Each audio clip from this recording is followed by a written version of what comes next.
Greetings everyone. Yesterday we have started a chapter that is solid state.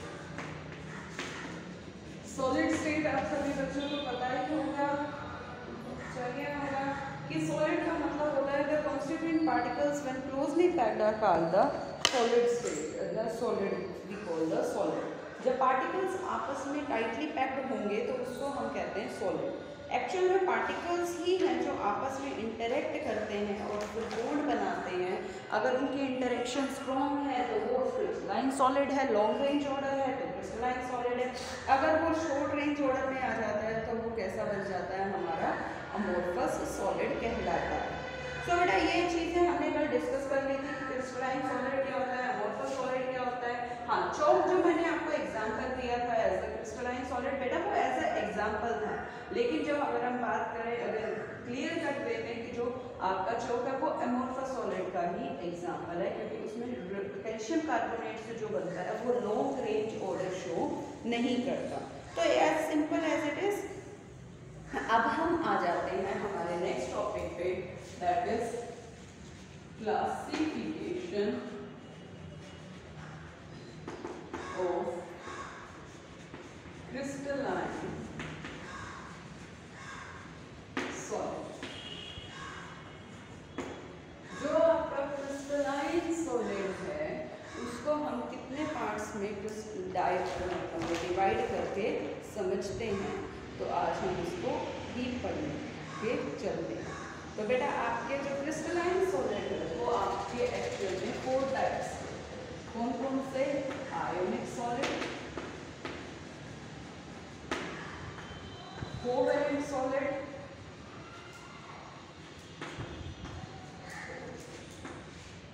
Metallic solid,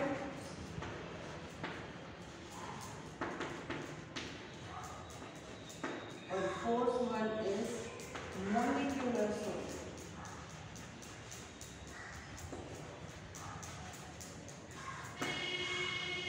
कौन कौन से बेटा? Ionic solid, covalent solid, metallic solid and molecular solid. जैसे ही आपको ये नाम समझ में आ रहे हैं वैसे ही इनमें नेचर है. यानी अगर हम आयनिक सॉलिड की बात करते हैं तो पार्टिकल जो आपस में जुड़े हुए हैं वो किस बॉन्ड के थ्रू जुड़े हुए हैं? आयनिक बॉन्ड के थ्रू. ये बात याद रखना, क्योंकि कोई भी चीज़ है, आपका कोई भी मैटर है, वो स्मॉल पार्टिकल्स से मिलकर बना हुआ है. और उन स्मॉल पार्टिकल्स के बीच की जो फोर्सेस ऑफ अट्रैक्शन है वो क्या है बेटा? यहाँ पर इलेक्ट्रोस्टैटिक फोर्स कह लो या आयनिक बॉन्ड कह लो. पार्टिकल्स की अगर मैं बात करूँ तो पार्टिकल्स क्या है इसमें? आयंस. आयंस क्या है? पार्टिकल्स जिनके बीच में कैसा बॉन्ड है बेटा? आयोनिक बॉन्ड है. और आयनिक बॉन्ड का अगर हम बात करते हैं तो आयनिक बॉन्ड अपने आप में स्ट्रॉन्ग बॉन्ड होता है. और अगर इस तरह के सॉलिड की बात करते हैं, पहले एग्जांपल ले लेते हैं, इससे हमारा इजीली समझ आ जाएगा. एग्जांपल अगर हम बात करें तो NaCl, नमक. नमक आपको पता है Na पॉजिटिव और Cl नेगेटिव आयन से मिलकर बना है, जो आपस में जुड़कर क्या बनाएंगे? आयनिक सॉलिड बनाएंगे. तो आयनिक सॉलिड अगर हम इसकी नेचर की बात करें तो ये हार्ड और ब्रिटल है. हार्ड मतलब कठोर, ब्रिटल यानी जो टूट जाता है, उसको हम क्रश करके पाउडर फॉर्म में ले आते हैं ना बेटा. तो ये हार्ड भी है, ब्रिटल भी है, टूट जाता है. टूटने का मतलब सोडियम और क्लोरीन अलग नहीं होते, स्मॉल पीसेस में ये आ जाता है. सोडियम क्लोराइड और ज़्यादा स्मॉल पार्टिकल्स बन जाते हैं. और दूसरी बात इसमें एक मेन इंपॉर्टेंट आता है बेटा, conductor in molten state. Molten state conductor क्या होते हैं बेटा? जिसमें से इलेक्ट्रिसिटी पास हो जाए. अगर हम इलेक्ट्रिकल कंडक्टिविटी की बात करते हैं जिसमें से इलेक्ट्रिसिटी पास हो जाती है तो उसको हम कंडक्टर्स बोलते हैं. तो आयनिक सॉलिड में जो अगर उसकी मोल्टन या एक्वस फॉर्म है उसमें से ही इलेक्ट्रिसिटी को कंडक्ट करता है, सॉलिड फॉर्म में से नहीं करता. रीजन भी ड्यू टू फ्री आयंस. आपको बताया था बेटा आयंस तो होते हैं लेकिन उनको फ्री होना भी जरूरी है जिसकी वजह से उसमें से इलेक्ट्रिसिटी इजीली फ्लो कर सके। तो due to presence of free ion in aqueous or molten state it can conduct electricity. Clear है बेटे? बहुत सारे और एग्जाम्पल हो सकते हैं NaCl के जो है KBr, K2SO4 और जिंक कार्बोनेट जो हमारे लैब में सोल्ट होते हैं वे भी हम कह सकते हैं। तो आयंस इनके पार्टिकल्स हैं जिनमें आयनिक फोर्स होता है, ये हार्ड और ब्रिटल होता है और इलेक्ट्रिसिटी को कंडक्ट से एक्वस और मोल्टन स्टेट में करते हैं due to free ions. Clear है बेटे? सो ये है हमारा आयनिक सॉलिड। कोवेलेंट सॉलिड, अब आप ध्यान से सोचो, कोवेलेंट सॉलिड को जैसे मैंने बताया आयनिक सॉलिड में आयनिक बॉन्ड बना, तो कोवेलेंट सॉलिड में कौन सा बॉन्ड बनेगा? बोलो, कोवेलेंट बॉन्डिंग बनेगी। किसके बीच में बनेगी कोवेलेंट बॉन्डिंग? एटम्स के बीच में। Carbon is the best example ना, कार्बन एटम्स में आयन होता है पॉजिटिव और नेगेटिव चार्ज और एटम्स होते हैं अपने आप में एलिमेंटल फॉर्म में कह लो या छोटे छोटे पार्टिकल्स कह लो, और इनके बीच में कैसा बॉन्ड बनेगा? Covalent bond. और कोवेलेंट बॉन्ड जो होता है बेटा वो स्ट्रॉन्ग बॉन्ड होता है, ये कि इतना ज्यादा स्ट्रॉन्ग नहीं होता कि वो आपके आयनिक सॉलिड से स्ट्रॉन्ग हो, उससे थोड़ा कम होता है। हार्ड सॉफ्ट मतलब सॉलिड तो होता है, मतलब बॉन्डिंग जो है वो कंपैरेटिवली आयनिक बॉन्ड से थोड़ी कम होती है। क्लियर है? ये जनरली एग्जांपल आप ले सकते हो, डायमंड और ग्रेफाइट दोनों एग्जांपल लेके चलूंगी मैं आपके लिए, डायमंड और ग्रेफाइट। जैसे आपके आयनिक सॉलिड हार्ड होता है, डायमंड हार्ड होता है, लेकिन ग्रेफाइट सॉफ्ट होता है। आपको पता है ना क्यों होता है डायमंड सॉफ्ट? प्लेनर स्ट्रक्चर होता है। कैसा स्ट्रक्चर होता है बेटा इसका? प्लेनर स्ट्रक्चर होता है, स्लिपरी स्ट्रक्चर होता है, तो सॉफ्ट होता है ग्रेफाइट। एक एक्सेप्शन है, बाकी सारे हार्ड ही होते हैं। एग्जाम्पल आप डायमंड ग्रेफाइट जो कार्बन से मिलकर बनता है उसको ले सकते हैं। अगर हम इलेक्ट्रिकल कंडक्टिविटी की बात करते हैं, इलेक्ट्रिसिटी कंडक्टिविटी की बात बताओ, इसमें इलेक्ट्रिसिटी इजीली पास हो जाती है, ग्रेफाइट। इंसुलेटर होते हैं सारे एक्सेप्ट ग्रेफाइट। क्यों?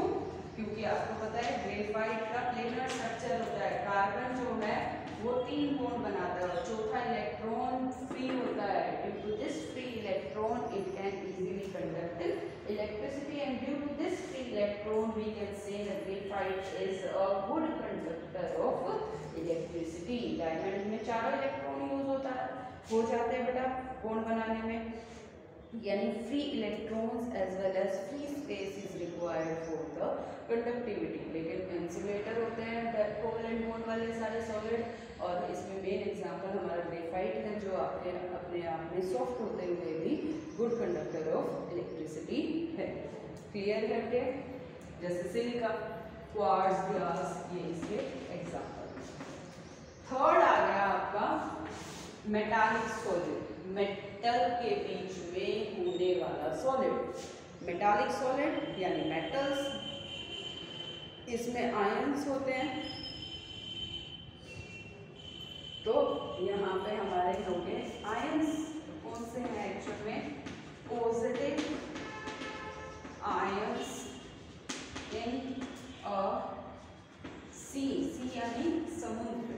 जैसे पॉजिटिव आयन है वो समुद्र में, CO delocalised electrons.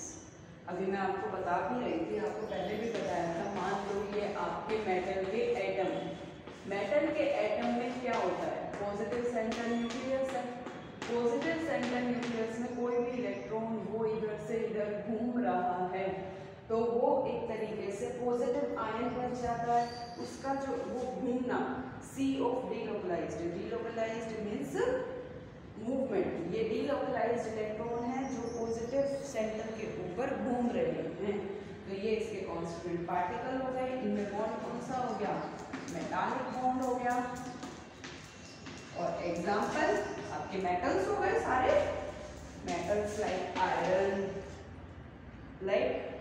Iron metal हो गई, कॉपर मेटल हो गई, जिंक मेटल क्लोराइड। कोई भी मेटल आप एग्जांपल में ले सकते हैं। तो इनमें एग्जांपल कौन सा आ गया आपका, मेटल वाले एग्जांपल हो गए। और आपको पता है यहाँ पे आयंस की बात कर रहे हैं, यानी गुड कंडक्टर। वो कैसा कंडक्टर है, good conductor of electricity. Is it clear? तो बेटे आपको ये ध्यान में रखना है कि आपको मैं सॉलिड के, क्रिस्टलाइन सॉलिड के टाइप बता रही हूँ कि सॉलिड कौन से हो सकते हैं, NaCl, diamond, graphite, iron, copper, zinc, covalent solid हो, चाहे मेटेलिक सॉलिड हो या आयनिक सॉलिड हो। लास्ट है हमारा मोलिक्यूलर सॉलिड। मोलिक्यूलर सॉलिड जिसमें मॉलिक्यूल्स के बीच की फोर्सेस ऑफ अट्रैक्शन की हम बात करते हैं। आप सभी को पता है बेटा मॉलिक्यूल्स, मॉलिक्यूलर फोर्सेस कौन कौन से करवाई है मैंने आपको, dipole dipole interaction, hydrogen bonding, ion dipole interaction, van Waals forces, याद होगा आपको। तो इस तरह के हमारे जो सॉलिड है वो मॉलिक्यूलर सॉलिड में आते हैं, यानी इस तरह की फोर्सेस रखने वाले सॉलिड को हम मॉलिक्यूलर सॉलिड कहेंगे। तो मॉलिक्यूलर सॉलिड में कॉन्सेंट्रेटेड पार्टिकल्स क्या हो गए हमारे, मॉलिक्यूल हो गए। मॉलिक्यूल किस तरह के हो सकते हैं हमारे, मॉलिक्यूल हमारे किस तरह के हो सकते हैं, तीन तरह से होते हैं, पोलर, नॉन पोलर और हाइड्रोजन बॉन्डिंग। कैसे बोलते हैं बेटा मैम, पोलर, नॉन पोलर और हाइड्रोजन बॉन्डिंग। पोलर में कौन आ गया बेटा आपका, लाइक HCl, एक पोलर मॉलिक्यूल जब दूसरे HCl मॉलिक्यूल को इंटरेक्ट करके सॉलिड फॉर्म में आएगा, HCl गैस की फॉर्म में नहीं बेटा, ये याद रखना, ये आपका अगर सॉलिड फॉर्म में आएगा। और कौन सा हो सकता है आपका, सॉलिड फॉर्म में कार्बन डाइऑक्साइड गैस ले सकते हो आप, मगर वो नॉन पोलर में आएगी। एक बार ये याद रखना, जो आपकी कार्बन डाइऑक्साइड है वो नॉन पोलर कैसे है, ये देखो डायपोल मोमेंट कैंसिल हो गया, तो ये अपने आप में नॉन पोलर है, डायपोल मोमेंट 0 होता है। तो ये आपका नॉन पोलर मॉलिक्यूलर सॉलिड का एग्जांपल है। क्लियर है कि कार्बन डाइऑक्साइड सॉलिड फॉर्म में आ जाती है ना, तो हम किसकी बात कर रहे हैं बेटा, सॉलिड फॉर्म की बात कर रहे हैं कि सॉलिड फॉर्म में जब कोई मॉलिक्यूल आ जाता है तो सॉलिड में कैसे वो एग्जांपल होता है। या लाइक HI ले लो आप, पोलर में, नॉन पोलर में CO2 हो गया, या आपका आयोडीन होल्स होंगे, आयोडीन होल्स लैब में भी देख लेना बेशक आप, तो वो भी आपका सॉलिड फॉर्म का एग्जांपल है। हाइड्रोजन बॉन्डिंग सॉलिड में कौन सा आ गया, वाटर, वाटर मॉलिक्यूल आइस की फॉर्म में सॉलिड भी तो है बेटा वो, तो ये आपका हाइड्रोजन बॉन्डेड सॉलिड का एग्जांपल होता है। और इसमें मॉलिक्यूल के बीच की फोर्सेस है बेटा, तो इलेक्ट्रॉन्स का तो कोई रोल ही नहीं है, तो ये अपने आप में इंसुलेटर है। और वीक फोर्सेस आपको पता है ना, ये सारी highest strong forces among them तो वो हाइड्रोजन बॉन्डिंग है, लेकिन अपने आप में ये वीक फोर्सेस का सॉलिड, वीक फोर्सेस वाला ये सॉलिड है अपने आप, यानी इसको मेल्ट करना आसान है as compare to the other solid. पानी तो अपने आप में ही मेल्ट हो जाता है जल्दी से। So this is the type of molecular, sorry crystalline solid. Crystalline solid आपके क्या होते हैं, जो आपके लॉन्ग रेंज ऑर्डर को शो करते हैं और पार्टिकल्स में स्ट्रॉन्ग फोर्सेस होती हैं, शार्प मेल्टिंग और बॉइलिंग पॉइंट होता है। अब जैसे आपका एक क्वेश्चन है, listen the question carefully, what type of solid are, आपने सॉलिड का टाइप बताना है, आर इलेक्ट्रिकल कंडक्टर, कंडक्टर आपके कितने बताए, आपका मेटेलिक और आयनिक, मेटेलिक और आयनिक था ना, कोवेलेंट वाला तो इंसुलेटर है एक्सेप्ट ग्रेफाइट, और मॉलिक्यूलर सॉलिड तो अपने आप में इंसुलेटर है ही। तो दो, फिर कहते हैं मेलिएबल और डक्टाइल, कौन होता है मेलिएबल और डक्टाइल, मेटल, तो वो आपका कौन सा सॉलिड हो गया जो गुड कंडक्टर ऑफ इलेक्ट्रिसिटी हो गया, मेटालिक सॉलिड। क्लियर है, तो ये सॉलिड आपने पहचानना था। कि आपका वो सॉलिड कौन सा है। या आपका एक क्वेश्चन आ जाता है। क्वेश्चन क्या है? सॉलिड इज वेरी हार्ड है, electrical insulator in solid as well as in molten state. बेटा यानी ये आयनिक सॉलिड नहीं है, क्योंकि ये मोल्टन स्टेट में तो कंडक्टर होता है। कहता है melt eight extremely high temperature. हो गया, इंसुलेटर है, स्ट्रॉन्ग है, सॉलिड है, हाई टेम्परेचर पे मेल्ट होता है। मोलिकुलर तो हो नहीं सकता और मेटालिक भी नहीं हो सकता। आयनिक किसने मना कर दिया, तो कौन सा होगा बेटा? ये आपका हो गया कोवेलेंट सॉलिड। किसका एग्जाम्पल हो गया बेटा? ये आपके कोवेलेंट सॉलिड का एग्जाम्पल हो गया। Got it or not? So this is the type, या हम कहेंगे classification of crystalline solid. Next आ जाता है आपका बेटे, नेक्स्ट टॉपिक के बारे में हम बात करेंगे कि अभी तक जो हमने पढ़ा वो पढ़ा है हमने इन जनरल कि सॉलिड किस तरह का होता है।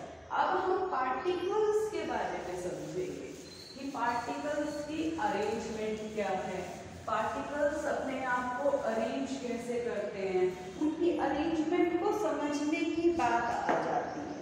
तो हम किसको समझेंगे कि पार्टिकल्स किस तरह से अरेंज होते हैं इन अ सॉलिड। सॉलिड में पार्टिकल्स की अरेंजमेंट के बारे में जब हम बात करते हैं तो वो हमारी अरेंजमेंट को समझने का तरीका है। तो इसमें दो टर्म होती है बेटा हमारी, क्रिस्टल, क्योंकि क्रिस्टलाइन सॉलिड है तो क्रिस्टल फॉर्म में हो गया वो। क्रिस्टल की अरेंजमेंट यानी क्रिस्टल लैटिस की बात करते हैं। किसकी बात करते हैं बेटे? हम क्रिस्टल लैटिस की बात करते हैं। क्रिस्टल की अरेंजमेंट की जब हम बात करते हैं तो क्रिस्टल लैटिस की बात करते हैं। बात समझ रहे हैं बेटा? किसकी बात करते हैं हम? क्रिस्टल लैटिस की बात करते हैं। तो क्रिस्टल लैटिस अगर हम कहें कि ये एक ऑर्डर में 3 डायमेंशनल अरेंजमेंट पार्टिकल की, अगर मैं इसको डिफाइन करती हूँ तो 3 dimensional arrangement of particles in space। Space का मतलब होता है कि अगर मैंने आपको एज इट इज एक सॉलिड लाकर दे दिया, उस सॉलिड में जो नंबर ऑफ पार्टिकल्स है उसकी अरेंजमेंट को अगर हम समझते हैं तो वो हमारा क्या होता है? एक क्रिस्टल का पूरा लैटिस होता है अरेंजमेंट को समझने का। क्लियर है? लेकिन जो हमारा यूनिट सेल होता है, यूनिट सेल, अब पूरे सॉलिड को स्टडी करना बहुत ज़्यादा कॉम्प्लिकेटेड भी हो जाता है और टाइम कंज्यूमिंग सॉर्ट ऑफ भी हम कह सकते हैं। लेकिन जो हमारे यूनिट सेल है वो 3D यानी 3 dimensional arrangement of repeating unit, या हम कह सकते हैं जैसे पॉलीमर मोनोमर, याद है ना? पॉलीमर बहुत सारा और मोनोमर उसका स्मॉलेस्ट वन। तो ये उसका, ये मान लो पॉलीमर है तो ये उसका स्मॉलेस्ट वन है, यानी the smallest repeating unit 3 dimensional unit of crystal lattice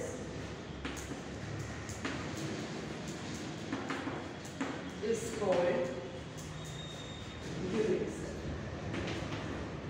कि जो बड़ी सारी क्रिस्टल लैटिस है उसका स्मॉलेस्ट पोर्शन है जिसको हम समझते हैं तो उसको हम क्या बोलते हैं बेटा? यूनिट सेल बोलते हैं। क्लियर है? किसको यूनिट सेल बोलते हैं हम? जो स्मॉलेस्ट यूनिट होती है अरेंजमेंट ऑफ पार्टिकल्स के बेस पर, उसको हम क्या बोलते हैं? उसको हम बोलते हैं यूनिट सेल। इतनी बात क्लियर हो गई? मान लीजिए अगर मेरे को पार्टिकल्स के अरेंजमेंट के बेस पर एक छोटा सा डायग्राम वे में बना रही हूँ इन दोनों चीज़ों को समझाने के लिए।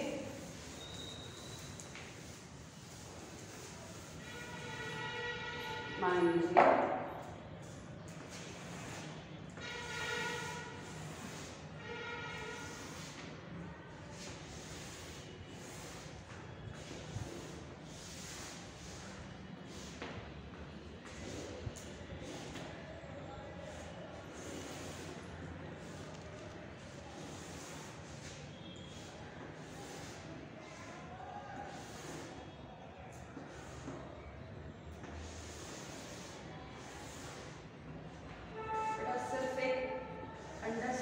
पॉइंट से बता रही हूँ, कोई बनाने की रिक्वायरमेंट के बेस पर नहीं समझा रही, इसको मैं आपको सिर्फ आप चीज़ों को समझ। ये मैंने एक लैटिस बनाई है यहाँ पे। अब लैटिस आपको दिखाई कैसे देगी, मैं इसको डार्क कर दूँगी।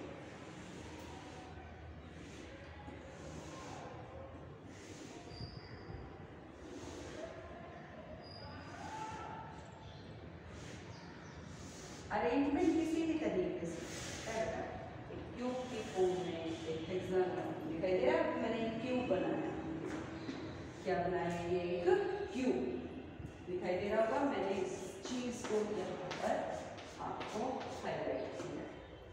तो ये अपने आप में मान लीजिए स्मॉलेस्ट यूनिट है, इसमें 8 यूनिट है। अगर आप देखें एक इसके जस्ट ये पीछे, तो ऐसे इसके ऊपर 3 4 5 6 7 8 यूनिट का कॉम्बिनेशन मैंने यहाँ पर दिखाया। अगर ये आपकी 8 यूनिट आपकी क्रिस्टल लैटिस है, अरेंजमेंट ऑफ पार्टिकल है, तो यूनिट सेल आपकी ये स्मॉलेस्ट वन जो रिपीट होते होते हमें पूरी क्रिस्टल की लैटिस बताता है, तो ये आपकी सेल कहलाता है। गॉट इट बेटा? तो क्रिस्टल लैटिस किसको कहते हैं और हमारा सेल क्या होता है, अरेंजमेंट ऑफ पार्टिकल्स के बेस पर हम ये समझ सकते हैं। क्लियर? तो अब इसमें एक चीज़ और मैं समझा रही हूँ आपको कि हम डायमेंशंस देखते हैं, जिसकी वजह से हम पार्टिकल्स की अरेंजमेंट को समझ सकते हैं। इसके बारे में आगे हम डिस्कस करेंगे। देखो ये क्या है, लेंथ ब्रेड्थ हाइट बोलते हैं ना बेटा, एक कमरे की लेंथ ब्रेड्थ हाइट, और इसमें एंगल होता है अल्फा बीटा और ये पूरा गामा। इनके बेस पर हमारे पास आज तक 14 ब्रेविस लैटिस है, तो इसके बारे में हम नेक्स्ट टाइम डिस्कस करेंगे। सो this is today all about the arrangement of particles. Got it? कि क्रिस्टल लैटिस हो सकता है वो, और यूनिट सेल को हम पढ़ेंगे, यूनिट सेल को, और उसकी रिपीटेशन से हमें क्या मिल जाता है, क्रिस्टल लैटिस। थैंक यू बेटा। So read this from your book and learn.